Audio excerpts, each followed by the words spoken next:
Okay, everyone. Today I'll be doing a quick gun cleaning. I don't know how quick it's going to be. I'm not a professional at this. Today I'll be cleaning my high points. I know everybody's like, what, high point? Oh, you have those? Well, of course, everyone has a Glock, and they're fun to have. Most people say, when I was getting ready to do it and I said what I was going to clean, they were like, why don't you clean your Glock? Of course, Glock's easy to clean. Easy to take down, you check it, clear it, make sure there's nothing in there, in the chamber, nothing magazine well. Slide that forward, press the trigger, quick pull back, pull these, and boom. And that's why everybody wants to show themselves cleaning the Glock, because it's easy to do. Break it down, take pins down, things like that. Barrel slides right out, Everything's just easy to do. Well, with the high point, it's not as easy, let's say that.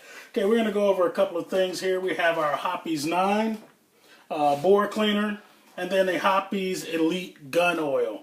We also have something here, and it's called Break Free. It's a cleaner, lubricant, preservative. We also have it, this was made by Safariland, and then this one right here is made by Remington. I'll pull this a little closer for you so you can see. It might be inverted in the screen, but I told you what they were, so you can look them up. I'm going to try these in one of the firearms. It's not my favorite thing, but I'm still going to give it a try. Here we have some choke and gun grease. This can be used here and there, and I'm talking super sparingly, of course, as everyone knows, because you don't want to gunk up and, give fouling or anything like that any place to just live, in your firearm. You want to definitely have something where it'll run off, it'll blast out, something like that. With the gun grease, it's going to probably sit there. So you want to make sure that you're not putting that all over the place. If you use it at all, it's going to be sparingly. It's going to be on the high wear parts. I just got it up here. I don't know if I'm going to use it on the high points, but we'll see as I go through it. Go through the high points here. Okay, a couple things. I have my bin here. This right here is just my desk, because this really isn't my dedicated space. So I'm using this space right now. This is one of my desks in my house. This cover right here, I like the white covers because you can see everything. Anything falls. This is also, I wish I could pull it up to the camera or pull the camera closer down to it, but it's porous. So I'll show you once I take this apart. But it prevents things from rolling as much. And I got this from Walmart for a couple of bucks, like $4. It's machine washable, so as you get it dirty, you wash it. As you see, roll it back out, good to go. On the back, got my motivation, which are my targets. Not the best of shots, but I can, do what I need to do. Okay, so on that note, we're going to jump right into it. Here's my cleaning kit. Now, this cleaning kit, if I'm not mistaken, I think I got this from Walmart. It's a decent cleaning kit. From my school, I got this awesome mega super cleaning kit, and that's this one here. And I'm talking about they really go in. You get anything you can imagine you want to clean with, chemicals and different types of anti-fog lens cleaner. It's really an awesome school. So I really enjoy going there. There's the small version of this. This cleaning kit is, you could clean any firearm on earth, I'm pretty sure, with this. Well, almost any firearm on earth. Then it even comes with a to-go packet, so right up in here is more stuff, and you just, so they give you all that you need. This one right here, like I said, is from Walmart. I'm going to actually use this from my school's cleaning kit. And we're going to get started. Along with these cleaning things, a good thing to have is Q-tips. I like to have a toothbrush. You can get these. I got this pack of them for a couple of bucks at Walmart. I get the super slim ones because they fit into the firearms a lot better. You have some with the fat heads and you have some that are slimmer. I try to get it to be almost as slim as this here. So, in comparison, my finger and that. So, sorry about the lighting. Isn't the best lighting. I'm in the basement, the dungeon. This is my Brisk tea. We're going to crack that open, take a swig of that. Like I said, I'm doing this for a class, so I'm a little nervous, so I'm going to be drinking and tea, that is, and going through it. For my block, I'm going to be using, I learned this on YouTube, I'm going to be using some duct tape. You know, so for my bench block, I'll be using duct tape, a roll of duct tape. You have your hole here, have a lot of support for your firearm. So if you don't have a bench block, or you can't find your bench block, and you can't find your duct tape, and you know there's enough around it and it's wide enough, you know, and thick enough to do what you need to do, there you go. Okay, high point. This is the high point 45. Listen to this. Yeah, you want to clear that, make sure it's clear. Lock it back. Nothing in the magazine well. That's the 45. This is the 9mm. You want to clear that. You can put your finger in there, but you know, you just look down it. Yeah, just look down. Make sure there's nothing in there. Check your magazine well. Of course, you don't have to do all that. We're doing, for video purposes, we do all those things. But in real life, we clear it, we open it, we look down and make sure it's good to go. We look at the magazine well, make sure there's not a magazine in there, and then we get started. But these are my high points. I will say when it comes to the high points that they do run well. They are bulky and clunky and all that everybody says, but they run just fine for me. I will tell you with this 9mm here, you want to shoot hot loads. It likes a hot load. And if you shoot the regular stuff, you will get your jams and things like that, and misfeeds and so on. But when I put hot loads in here, you know, it just runs. It will run. So that's that. Also, what I like to have on mine is this little headlight. You know, of course, it's used for all kind of things. I do a lot of maintenance work and things like that on the house, so this comes in handy under the sink. Boom. You know, red light for whatever reason. I've never had an occasion to really use the red light, but it's there. But yeah, have that. So, of course, if I'm cleaning my firearm and I feel as though, and it rolls off of here for some reason, and I gotta look for it, boom, and there we go. So, with no further ado, here we are, and we're gonna clean these firearms.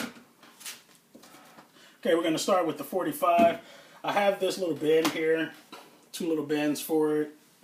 This goes to this little shelf right here. You just squeeze them and the drawers slide out. So, got that going on. With these, with the high point, you want to get the, I believe it's the 1/8. No.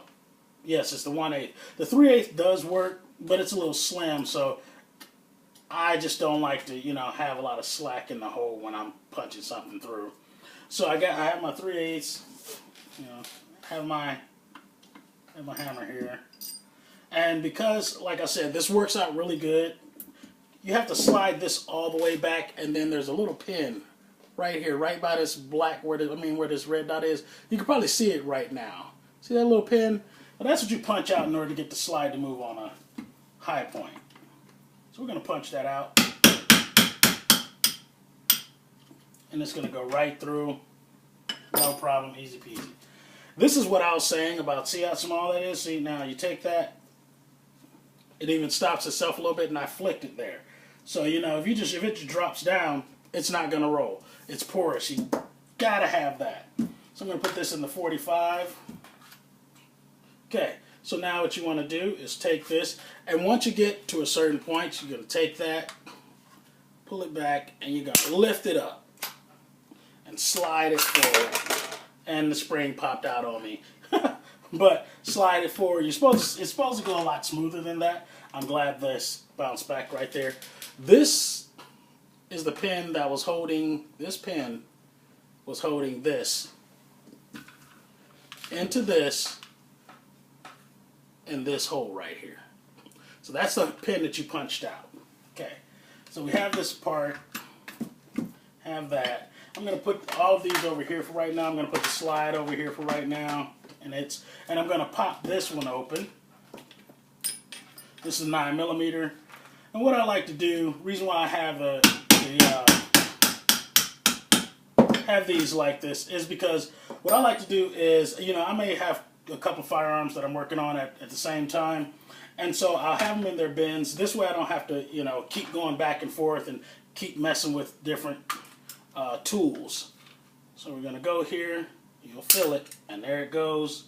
Now, do it properly. Once you pop that out, you just let that go slowly. And there you go. Like that. Get the get the spring. And got this part here. And then you'll see more of the breakdown of what's in the slide a little bit later on. Okay, same thing here. So what I generally do, what I like to do, I start off with, I take my toothbrush and I just kind of brush everything out, you know, just kind of knock it loose. So this way when I'm actually start to put chemicals into it, you know, board cleaner, things like that, it's not just creating a, you know, a mucky mess in there. So, you know, I'm cleaning everything. Maybe able to see where I had to file down that ramp to make it a little smoother. So I sanded that down. So I'm just going to clean that off like that right there. I'm just going to sit that right there. Now a lot of times what you'll do is, you know, you'll run, well, I'll show you this in a minute. Okay, so we're going to clean this one out as well. Here you want to be careful. There's certain things like the sear right here. It has a spring to it, and it's under a little bit of pressure, and it's held by this side pin right here that goes into the magazine well and firing pin. This is all part of the firing pin mechanism.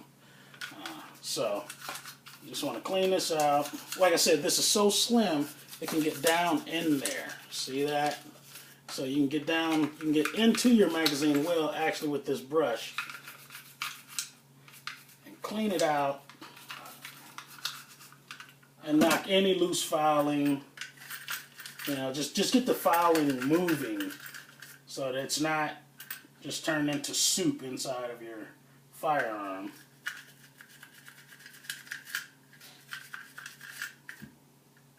Okay, so there's that. So we're going to move our block because we won't be needing that, and look at that pin right there. That's why this is great. That over there. Okay, so that's that. See, look how dirty that is. And that's just from just running it through. That's why I like to do that. Okay, so my next step here is, what I like to do is I'm going to give me a patch here. I have a couple of different kinds of patches. I'm going to get me a patch because it's just a handgun. All you need is, you know, one standard tool. You won't need any extensions, anything like that. What you do need to understand is what size you're going to be using. If you're going to be using the jags to just push through, you're going to use these to kind of scrub it through and clean it. It has a little loop on it. So what I do is, the jags for me always come later. This is what I'm going to use to make sure it's cleaned out, dried out, sitting there, everything's fine, good to go. Reason why, especially with my high points, I do 2 at one time is because the barrels, they can come off, but it's a beast to come off, and it's a bear to put back on. So, as you see, it's still there. So, what you generally do is you're going to put some board cleaner in there, and you're going to let it sit for a minute. And then you can clean other parts of the gun. So we're going to do that, and we're going to go and move on to the slides here, in this particular instance for sure. But we'll start off by just taking one of these and putting it in here. Now what I like to do is I'll take my cap here, pour a little bit of the cleaner in there, set that to the back so you know you're not going to knock that over. Set that right there. You know, like I said, this is for drawers, so it's water resist, things like that. So it just really works out really good. Let's see if I have the right one here. Yep, I do. And my push rod here, we're just going to lubricate that up. Now I like to go on ahead and get that good and, you know, good and moist. And then what I do is I'll take it and I'll take this front part and I'll roll it over. See that? I'll roll it over the front part there. And I'll just kind of go back and forth gently, pushing it through. Pull it back through. And this is just because we're at the very beginning part of cleaning. So we just want to get it in there. Okay. Then we're just going to sit that off.